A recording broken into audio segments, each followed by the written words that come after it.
All right, we made it home. Baby, we made it. Chiefs, Eagles. It is the Sunday of all Sundays. The big game. Contractually calling it the big game. It's the big salad on the Costanza table as we settle in to a 1.5 point line at the moment in favor of the Kansas City Chiefs. And over under a 48.5.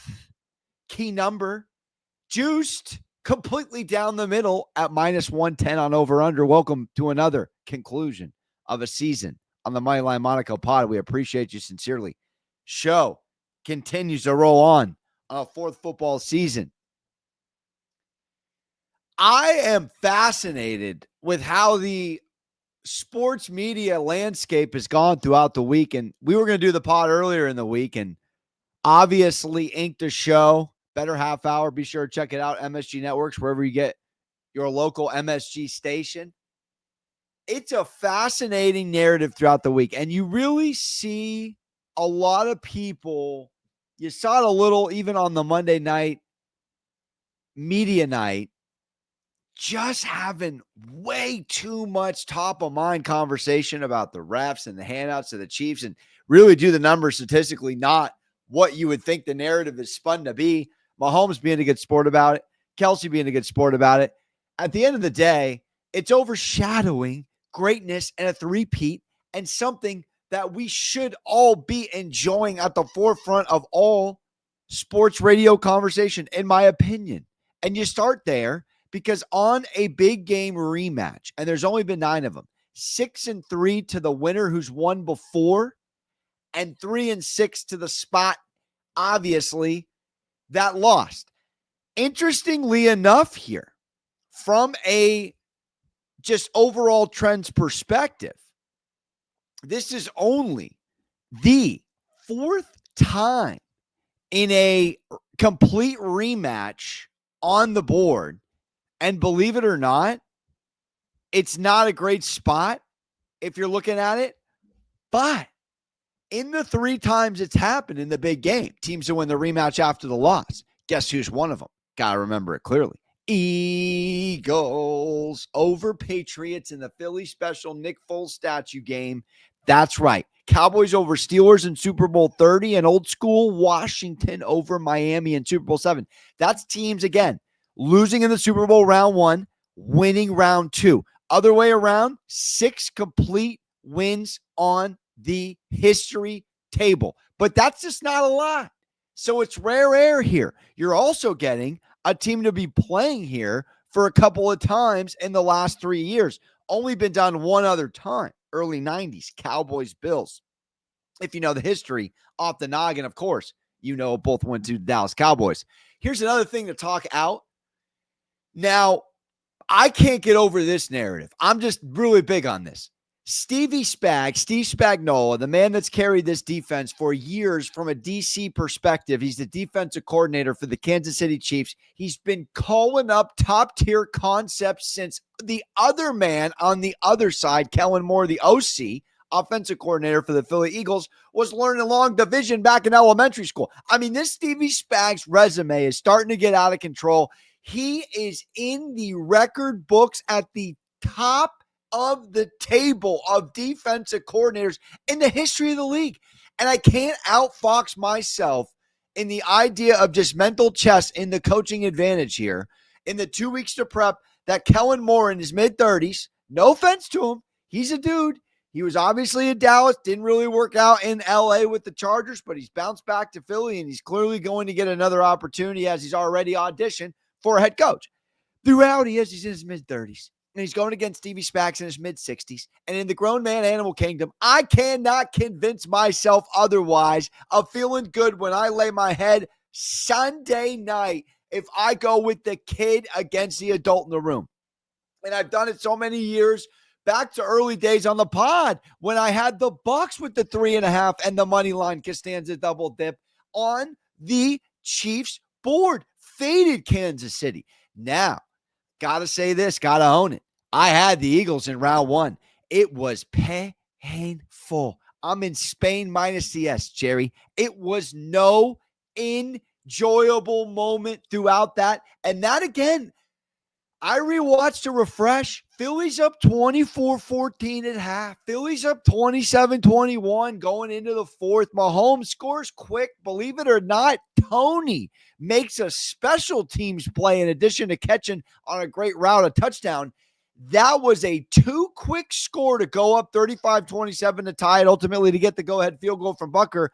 But that was a Philly in charge of that game, 2.5, if not 3/4. Now, let's talk another interesting trend here, just overall scope, because we're on a 1.5 point line, and there's not a lot of 1.5 point lines in this spot, point blank period, in the Super Bowl. It's actually happened a lot more times as of recently. But it's Mahomes, and again, in a neutral field or on the road. And when you compare him to Hurts, it's not good. I mean, Mahomes is 16-2 straight up in home or neutral site games. And as a favorite or underdog, you've heard it to exhaustion, a spread of field goal or less in this spot, -1.5, prevalent trend. He's 8-0. And that's not just against the spread, that's straight up. Now, that 16-2 spot here, January, February on, he's 16-2, homer neutral. Those two losses are to Brady and Burrow. Let's not forget, Brady had the luxury of having and hosting the Super Bowl at the Pirate ship, man. That doesn't happen. You get to host a Super Bowl as the home team. You think that's going to be 51-49 down the middle? You're out of your gourd. Huge advantage for that Bucs in that 3.5 point spot. Primetime home dog, you can make a case old school with it.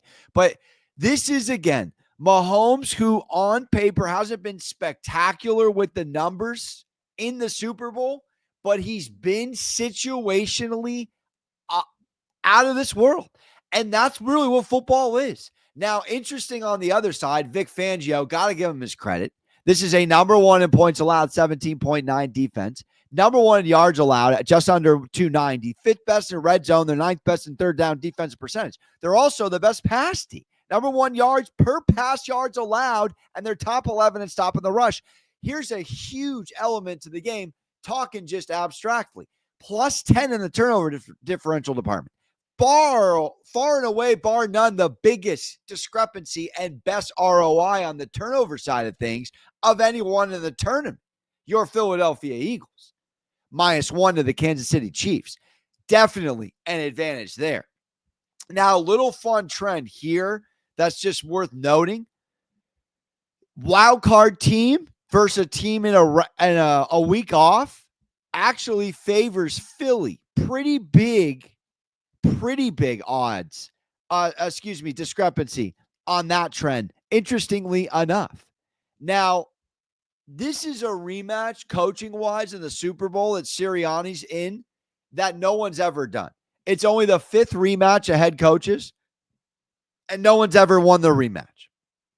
You got a Kansas City Chiefs team on a 17-game win streak of one-score games. 17. However you slice it up, however you look at the pain, it is not going to make you feel good knowing that you're going against Mahomes and Reed and Spagnuolo for 60 minutes. Because at the end of the day, the trenches, you got to lean Philly on both sides. They have the better offensive line by a lot. They have the better front seven. They do. There's dudes on both sides for the Chiefs without question. No doubt about it. But just household names on offense and defense for the Eagles, you don't really speak that outside of Chris Jones in Kansas City. But this is, again, how are you going to sleep at night type equation? Because Philly on paper is better, but we know clutch factor and psychological in a boxing match. Can you feel like you're the better team and go out and steal the game and win the game? Because that's going to be what it comes down to. And, you think about a little bit of the situational first round of this. Hurts dropping a ball that leads to a touchdown for the Chiefs D. You didn't see that from Kansas City. Mahomes hasn't turned the ball over nearly at all in the last 2 months down the stretch. So you have obviously, narrative that is worth exploring, that this Kansas City team's like this villain team when, come on, man. Travis Kelce out of Cincinnati, nice luck kid out of Ohio, Mahomes falling in the draft. They got nothing but mediocre praise out of college. You just got to be kidding me that this team is some just cookie cutter team that didn't go get it out for themselves. Like Andy Reid still wasn't a phenomenal story. And again, Andy Reid on rest, and this goes back to McNabb as well. Shout out Action Network for continuous phenomenal trends. He's 29-3 when he's got 13 plus days of rest with Mahomes or McNabb. I mean, that's just regronculous, dude. You're up Philly by 10 with a fumble on a on a pickup 6 for the Chiefs last Super Bowl. You're up 27-21 and you don't pack these boys in. It's mental chess. It has to be considered mental chess. Now, I'm going down with Chiefs. You can tell how I'm talking about this. There is just no chance I'm not doing. Now, from an over-under perspective, at 48.5, 5 of the last 6 Super Bowls have gone under, but the one over was this obviously 38-35 final score. It's interesting how this could shake out. I'm thinking, both teams off huge offensive performances, clearing obviously with the out of this world Philly offensive performance, 7 rushing touchdowns, NFC Championship, and then you got over clearing 30 as well, Kansas City. It's tough to feel like you want to go under, but you can also make a case. These are 2 top 5 defenses, 2 top 3 defenses in points against, and in key statistical defensive categories. You would really likely think under would be the play. Now, I'm not going to bet the over-under.